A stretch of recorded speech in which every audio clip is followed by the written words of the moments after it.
Today our reading comes from Acts 2, 1 through 18. And forgive me ahead of time if I mispronounce some of these words.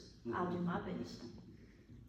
When the day of Pentecost had come, they were all together in one place.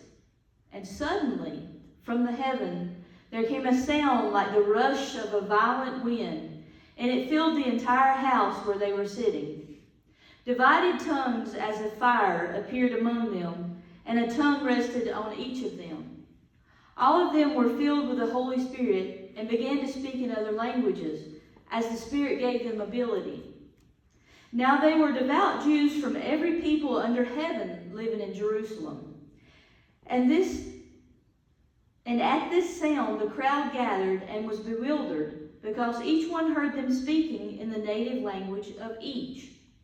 Amazed and astonished, they asked, "Are not all these who are speaking Galileans? And how is it that we hear, each of us, in our own native language?" Parthians, Medes, Elamites, and residents of Mesopotamia, Judea and Cappadocia, Pontus and Asia, Phrygia and Pamphylia, Egypt and the parts of Libya belonging to Cyrene, and visitors from Rome, both Jews and proselytes, Cretans and Arabs. In our own language we hear them speaking about God's deeds of power. All were amazed and perplexed, saying to one another, "What does this mean?"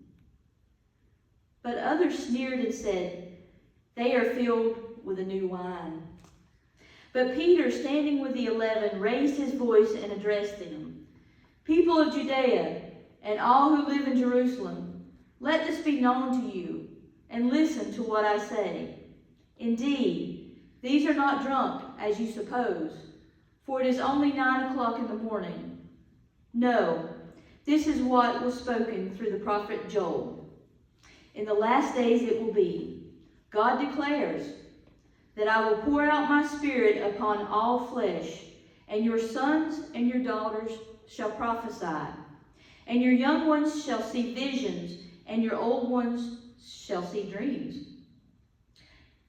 Even upon those enslaved, both men and women, in those days, I will pour out my Spirit, and they shall prophesy."